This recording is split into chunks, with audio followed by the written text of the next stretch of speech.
ఓం శ్రీ మాత్రే నమః. ఛానల్లోకి స్వాగతం అండి. ఈ వీడియోలో మనం గ్రహస్థితిని అనుసరించి సింహరాశి వారు ఎటువంటి ఫలితాలు పొందబోతున్నారో తెలుసుకుందాం. ఈ రాశి వారికి జూన్ 9, 10, 11 తేదీలలో జరగబోయేది ఏంటి, ఈ రాశి వారి ఇంట్లో ఎటువంటి శక్తి దాగి ఉంది, ఆ శక్తి ఏ విధంగా బయటకు రాబోతోంది, ఈ శక్తి బయటికి రావడం వల్ల వీరి జీవితంలో ఎటువంటి మలుపు తిరుగుతుంది, అలాగే ఈ సమయంలో వీరు చేసుకోవలసిన దేవతారాధన, అలాగే పాటించవలసిన పరిహారాల గురించి ఈ వీడియోలో మనం వివరంగా తెలుసుకుందాం. కానీ అంతకంటే ముందుగా మీరు కనుక మన ఛానల్ ఇప్పటి వరకు సబ్స్క్రైబ్ చేసుకోకపోతే సబ్స్క్రైబ్ చేసుకొని పక్కనే వచ్చిన బెల్ ఐకాన్ నొక్కి ఆల్ సెలెక్ట్ చేసుకుంటే మేము ఇలాంటి వీడియోస్ అప్లోడ్ చేయగానే ముందుగా మీకు నోటిఫికేషన్ వస్తుంది. అలాగే వీడియోని ఎక్కడా కూడా స్కిప్ చేయకుండా చివరి వరకు చూస్తేనే మేమేం చెప్తున్నామో మీకు పూర్తిగా అర్థమవుతుంది. అలాగే మీ ఫ్రెండ్స్ అండ్ ఫ్యామిలీ మెంబర్స్లో సింహరాశి వారు ఎవరైనా ఉంటే వారితో మర్చిపోకుండా ఈ వీడియోని షేర్ చేసుకోండి. ఇక వివరాలకు వెళ్ళిపోతే, ఈ రాశి వారు సహజంగానే మంచి వ్యక్తిత్వాన్ని కలిగి ఉంటారు. ఇతరులకు సహాయం చేయడంలో ముందుంటారు. ఇక ఏదైనా పనిని సాధించాలి అంటే అది పూర్తయ్యేంత వరకు నిద్రపోని మనస్తత్వాన్ని కలిగి ఉంటారు. అది ఎంతటి కష్టమైన పనైనా సరే విజయవంతంగా సాధించేంత వరకు పోరాడతారు. ఈ రాశి వారు కార్యదీక్షత, కార్యదక్షతను కలిగి ఉంటారు. మంచి చెడు ఆలోచించాక మాత్రమే ఏ పనైనా సరే మొదలు పెడతారు. ఇక ఈ రాశి వారి జాతకం ప్రకారం చూసుకున్నట్లయితే వీరి జీవితంలో ఒడిదుడుకులు అలాగే సమస్యలు కూడా అధికంగా ఉంటాయి. కుటుంబ బాధ్యతలను కూడా ఎక్కువగా అనుభవించవలసి ఉంటుంది. వీరి జాతక రీత్యా ఆర్థిక పరిస్థితులు కారణంగా అప్పులు కూడా చేయవలసిన పరిస్థితులు ఎదురవుతాయి. అయితే ముఖ్యంగా కొంతమంది శత్రువుల మూలంగా కూడా వీరు జీవితంలో అనేక సార్లు నిందలు, ఆరోపణలు భరించవలసి ఉంటుంది. మీరు చెయ్యని తప్పులకి కూడా నేరారోపణ ఎదుర్కోవలసి ఉంటుంది. అయితే ఈ రాశివారి యొక్క జీవిత గమనాన్ని బట్టి ఈ రాశివారి యొక్క స్వభావాన్ని కూడా మనం అంచనా వేయవచ్చు. పరిస్థితులకి తగ్గట్లుగా చురుగ్గా వ్యవహరించే స్వభావం ఈ రాశి వారికి ఉంటుంది. వారికి లాభదాయకంగా ఉంటాయి. అలానే ఈ రాశివారు జీవితంలో ఎదగాలని ఎంత ప్రయత్నం చేసినా కానీ వీరిని అణగదొక్కడానికి ఒక వ్యక్తి ఎప్పుడూ కూడా వీరి పక్కనే ఉంటారు. అంటే ఎంత ఎదగాలని ప్రయత్నం చేసినా కానీ వీరిని నిరుత్సాహపరిచే వ్యక్తి ఎప్పుడూ కూడా వీరి వెంటే ఉంటారు. అటువంటి వ్యక్తుల మూలంగా కొన్ని సందర్భాలలో అవకాశాలను అందిపుచ్చుకోలేకపోతారు.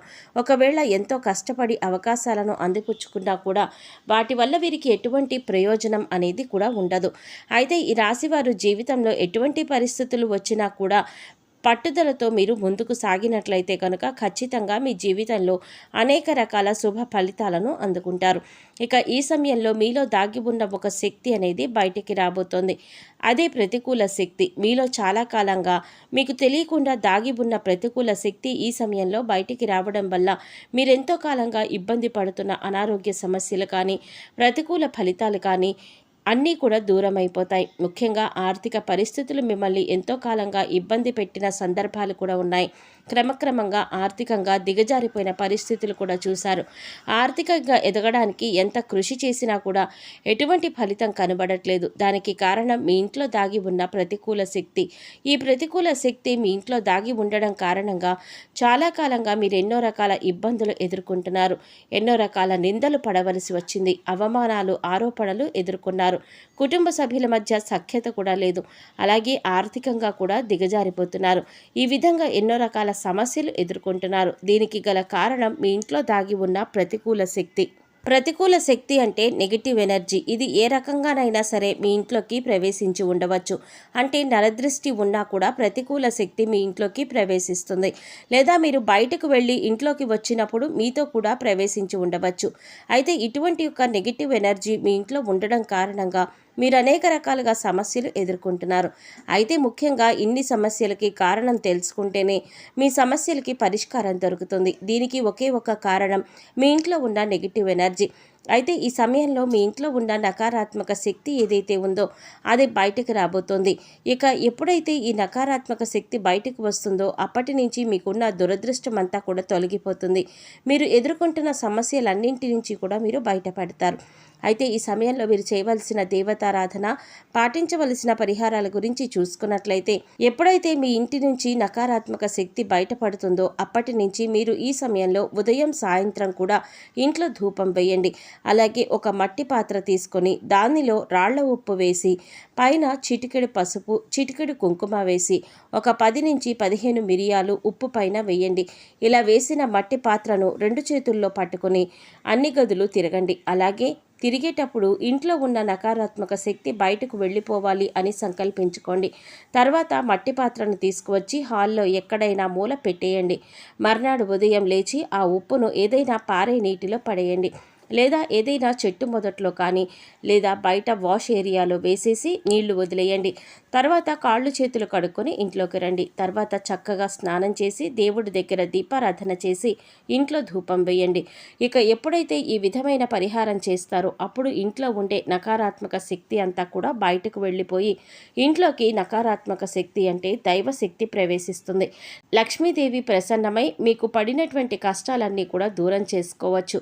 సకల శుభాలు చేకూరుతాయి. ఆర్థిక పురోగతి సాధిస్తారు. గతంలో మీరేదైతే సమస్యలతో ఇబ్బంది పడ్డారో అటువంటి సమస్యలన్నింటికీ కూడా చక్కటి పరిష్కారం దొరుకుతుంది. సమస్యలు, కష్టాలు అన్నీ కూడా చక్కగా తీరిపోతాయి. గతంలో మీరు కోల్పోయిన ధనము, అవకాశాలు అన్నీ కూడా మీరు తిరిగి పొందుతారు. ఆర్థిక పురోగతి చూస్తారు. అలాగే ప్రతి శుక్రవారం లక్ష్మీదేవి ఆరాధన చేయండి. విశేషంగా కనకధార స్తోత్రాన్ని పఠించండి. శుక్రవారం లలితా సహస్రనామాలు చదువుకోండి. ఇలా చేయటం వల్ల మీ ఇంట్లో పాజిటివ్ ఎనర్జీ కనిపిస్తుంది. మీరు చేసే ప్రతి పనిలో కూడా విజయవంతంగా పూర్తి చేస్తారు. తద్వారా ఆర్థిక పురోగతిని కూడా మీరు సాధిస్తారు. అలాగే ఎప్పుడైతే ఈ యొక్క శక్తి బయటకు వెళ్ళిపోతుందో అప్పుడు మీరు పెట్టిన పెట్టుబడికి రెట్టింపు లాభాలు అనేవి పొందుతారు. దీనివల్ల ఆర్థిక పురోగతి కూడా సాధిస్తారు. అలాగే ఉద్యోగానికి సంబంధించి మీకున్న ప్రతి సమస్యకి పరిష్కారం లభిస్తుంది. మీకున్న ప్రతి సమస్యకి కూడా సమాధానం దొరుకుతుంది. అనారోగ్య సమస్యల నుంచి బయటపడతారు. ఎప్పుడైతే నకారాత్మక శక్తి బయటకు వెళ్ళిపోతుందో ఎంతో కాలంగా ఇబ్బంది పడుతున్నటువంటి అనారోగ్య సమస్యలన్నీ కూడా తగ్గుతాయి. ఇకపై మీరు ఏ పని చేస్తున్నా కూడా మీ ఇష్టదైవ నామస్మరణ చేస్తూ ఉండడం వల్ల మీకు దైవబలం కూడా పెరుగుతుంది. అంతేకాదు మీరు వంట చేస్తున్నా లేదా జర్నీ చేస్తున్నా అలాగే ఖాళీ సమయంలో కూడా మీరు మీ ఇష్టదైవ నామస్మరణ చేయడానికి ప్రయత్నించండి. ప్రతిరోజు ఇంట్లో దీపారాధన చేయండి. రోజుకి ఒకసారి ధూపం వేయండి. అప్పుడే ఎటువంటి నకారాత్మక శక్తి ఇంట్లోకి ప్రవేశించదు. వీలైనంత వరకు కూడా దాన ధర్మాలు చేయండి. మూగ జీవాలకు, పశుపక్షాదులకు తాగడానికి నీరు, తినడానికి ఆహారాన్ని ఏర్పాటు చేయండి. ఇలా చేసినట్లయితే గత జన్మలో మీరు తెలిసి తెలియక చేసిన పాపకర్మల యొక్క దుష్ఫలితాలు తొలగిపోతాయి.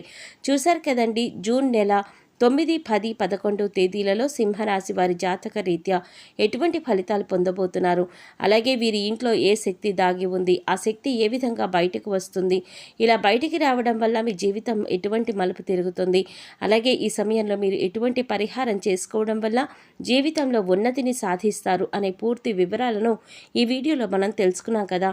ఈ వీడియో మీకు నచ్చినట్లయితే లైక్ చేసి మీ ఫ్రెండ్స్ అండ్ ఫ్యామిలీ మెంబర్స్లో సింహరాశి వారు ఎవరైనా ఉంటే వారితో మర్చిపోకుండా ఈ వీడియోని షేర్ చేసుకోండి. అలాగే ఇప్పటి వరకు మన ఛానల్ కనుక సబ్స్క్రైబ్ చేసుకోకపోతే సబ్స్క్రైబ్ చేసుకొని పక్కనే వచ్చిన బెల్ ఐకాన్ నొక్కి ఆల్ సెలెక్ట్ చేసుకుంటే మేము ఇలాంటి వీడియోస్ అప్లోడ్ చేయగానే ముందుగా మీకు నోటిఫికేషన్ వస్తుంది. మరో చక్కటి వీడియోతో మళ్ళీ కలుద్దామండి. ఓం శ్రీమాత్రే నమః.